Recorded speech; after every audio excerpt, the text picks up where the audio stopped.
Hi guys, this is Jake at Canadian Cutting Edge, and today I've got the Firebird F754 made by Ganzo, a full-size EDC blade that I am enjoying. I think you would too, so why don't you stick around and watch the entire review. Let's start off with full disclosure. Ganzo sent these knives to me to review, asking me to give a full review and say anything I want to say about them. And that's what I'm going to do. I will be as honest and as transparent and as clear as possible what I think about these knives. I will have you also know that before I knew that they were going to send these knives to me, I had ordered some myself, so I'll be getting some more. I'm glad that I bought some more. I've got some gifts to give to some of my friends and to some of my loved ones because this is a really nice knife that I like. Let's talk about the specs, and then I'm going to talk about what I like about the knife and what I don't like about the knife, and then we'll do a little bit of cut tests, and we will summarize from there. Okay, specs. Open. The full length of this knife is 8 3/8 inches, which is 21.4 centimeters. The handle of this knife is 4 3/4 inches, 12.3 centimeters. The cutting edge of the knife, that's measured from where the tip of this ballpoint pen is to the tip of the blade, is 3.5 inches. That's right around 9 centimeters. The thickness of the handle here is right around, just over 1/2 inch, and it's right around 1.3 centimeters or so. The spine, the tang of the blade here, if you're measuring back here at its thickest where the thumb studs are, it is 0.13 inches, which is 3.3 millimeters. It starts to get thinner right here at the end of the ricasso, and then it's really slowly tapers right until about here, and then it more quickly tapers down to the tip. We have a full flat grind on 440C stainless steel. Those of you who've seen my videos for a while know what I think of 440C. For those of you who aren't familiar with it, let me give you a little summary. I split up knife steels into 3 categories. You've got your budget steel, you've got mid-grade steel, and you've got your super steels. 440C tries to straddle the budget to the mid-level steel, and it comes right in between the two. If it's got a really good heat treat, it's more like a mid-grade steel. If it's got a poor heat treat, it's more like a budget steel. Ganzo has been doing 440C for a long time, and theirs comes up on the side of being closer to a mid-grade steel, in my personal opinion. Rockwell hardness is usually right around 58 on their 440C. We've got full flat grind on this knife for the blade. That's really good. Some more specs. We've got liners that are just, I haven't measured them, but they just seem to me to be slightly thinner than the liners used to be on Ganzo knives. And they are also skeletonized. I'm not sure if you can, it's a little dark in there, so it's hard to see. I will take one of the liners off and give you a shot, a picture of what the skeletonization looks like in there. That helps it lose weight. This is 4.3 ounces, which is right around 120 grams. So their knives are getting right around the very optimal EDC weight. I don't mind heavier knives, but some people want them lighter, and this will fit that bill. The G10 has a really nice texture to it, grippy enough without being too grippy, and it's not too slick. Their texture is very consistent from knife to knife. A couple years ago, some of their G10 would sometimes have a more coarse texture than some of the other times. Lately, in the last year or so, much more consistent with the G10, which is really good. This one's got a back spacer instead of being open pillar, and yet the way it's designed in here, it's very easy to clean out. With a cotton swab or something, you can get in there quite easily and clean this knife out. You have a unique lanyard hole instead of just a round hole. This has got a milled out hole, which is sort of like a tunnel or whatever. You could fit 1100 paracord through there, no problem. 550 paracord fits through there, without even thinking about it. You just aim it and it sort of fits through. This knife has the very typical pocket clip that Ganzo's been using for a number of years, but it's a very good clip because it doesn't create hot spots. Everything's nice and rounded. Everything's sort of, the edges are soft. They don't, you're holding the knife and you're working hard and you're cutting and you're just squeezing the life out of your knife if you're doing something really, really challenging, and yet the pocket clip doesn't create hot spots. Really, really like that a lot. This choil right here, this big index finger choil, is perfect. I've got hands that are, they're large. I buy large gloves, but they're closer to the medium side than they are to extra large. I think anybody from small to extra large hands will find this knife comfortable. You're right about an inch, which is like about a little over 2.2 centimeters or something thick this way, just over an inch. And then you're half an inch here. It's just a very good optimal size for fitting in the hand. All this little bit of jimping on this G10, on this back spacer, on where your thumb rests on the spine of the blade and the spine of the handle here, and then on where your pinky is, it's all gentle jimping, and yet it's jimping that actually gives you extra purchase, extra grip. So you don't get hot spots from it, and it helps you. So each one was thought through very well, and it works well. The jimping coming around the back of the handle here helps make this knife comfortable in almost any grip that you want to choose to hold this knife in. And the only grip that might be a little bit off is if you hold it this way with the blade towards yourself. If you want to put your thumb over top of the spine, over top of the butt of the handle, that's not too comfortable right there. So you'll probably pull your thumb over.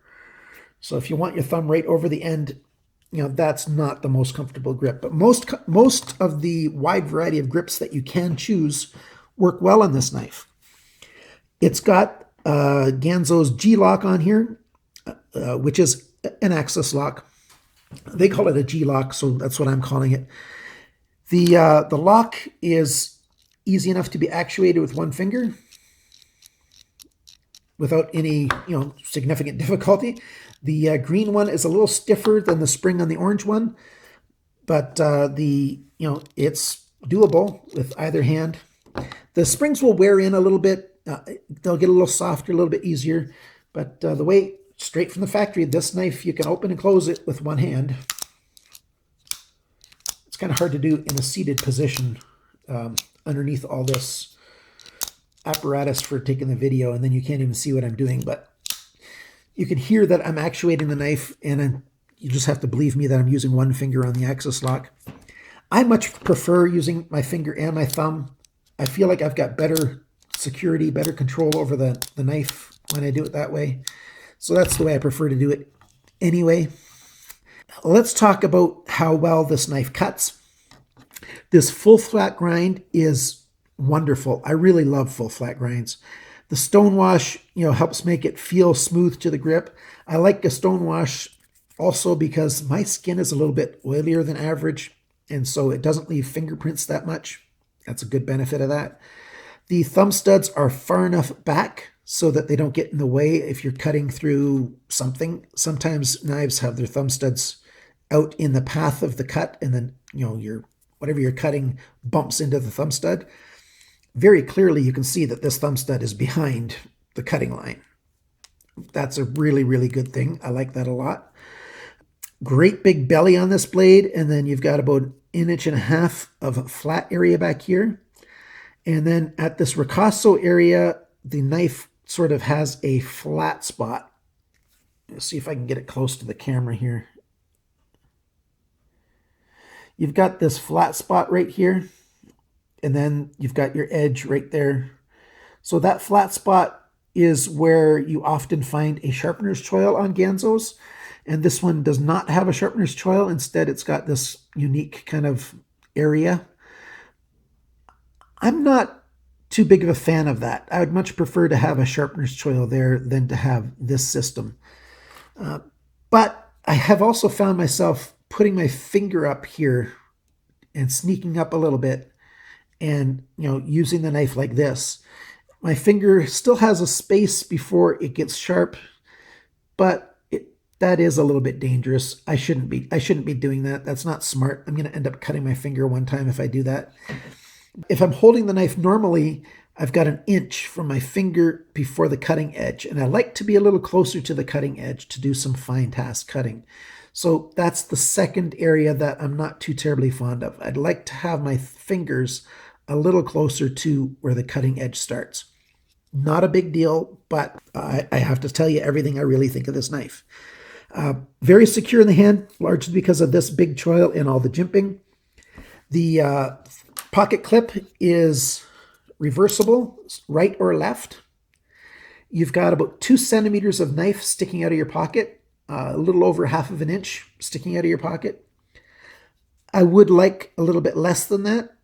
I'd like a deeper carry. I really had I really enjoyed it when this knife came out. This is the 749 by Ganzo, and they chose to do a ultra deep pocket clip in one of those clips that you screws in and then it comes over. I'd like to see this style of a clip, maybe not exactly this clip on this knife, but something of a clip that comes over and down, partly because I'm getting a little bit bored with this clip, and largely because I like a little deeper carry. The pocket clip, there's nothing really negative I can say about it, except that I would prefer something a little bit different. It's a good pocket clip, functional, no hot spots, and it's, ambidextrous, right or left. The axis lock, I've mentioned it briefly already, very functional, very smooth. The pivot, in the pivot we've got one phosphor bronze washer and one nylon washer. And, on this orange one, we've got nylon bronze, and on this green one, we've got bronze nylon. I don't know if there's a rhyme or reason at the factory when they assemble it on which side they put which washer on. I think they're both the same thickness, and so, they're there the way they are. I don't really mind nylon washers. I've gotten away from just getting my opinion from what other knife people say about nylon, and I've done my own testing, and I'm finding that nylon washers these days, they are very slick and smooth. The ones that Ganzo uses are quite good. They've got such thing as oil-impregnated nylon these days, just like they've got oil-impregnated bronze washers. They've got phosphor bronze washers. The technology of washers, regardless of the material that they're made from, is just, phenomenal, and it's getting better and better and better all the time. The old arguments about a nylon washer not being any good is exactly that. It's an old argument. It's out of date. These nylon washers simply are quite good. These bronze washers simply are quite good. And I'm quite happy with them. From the factory, no adjustment at all to these pivots. And, they're slick and they work well. There's no blade play right or left, up or down. Blade centering is almost perfect on both of these knives, straight from the factory. Ganzo, if I may. What guys really like is when they can customize their knives. Now, high-end knives that cost $200, $300, $400, $500 often are sold with the opportunity for them to buy a different pocket clip, or to buy different screws, or to buy a different backspacer, or if it's an open pillar construction, to buy different standoff pillars. I think it would be really, really cool, and I think you could make an awful lot of money if you started offering customization packs for your knives. For example, do this anodization in a couple other colors and offer satin as well, or maybe sell them all just with the regular satin steel, just like this thumb stud, and then sell the anodization pack separately. Sell pocket clips for these knives that fit, that are this ultra deep carry, those fold over style. I'm just challenging you to give the customer what we want. I think it would be profitable for you, and I think it would make your customers that much more in love with your brand. In the comments below, let us know what you think of that idea. I'd really like to know. Let's move on to the cut test now. Got some paper here.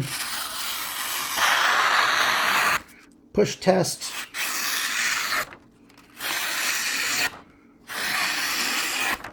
Cuts really well through just regular paper.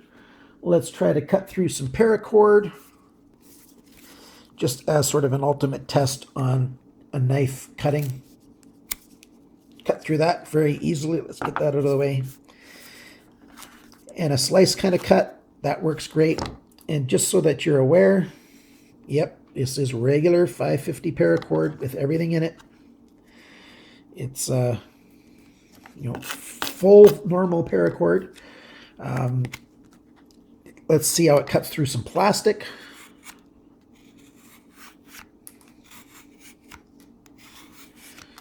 That's just fine. Let's try this 1-inch wide banding. Zips through that, no problem.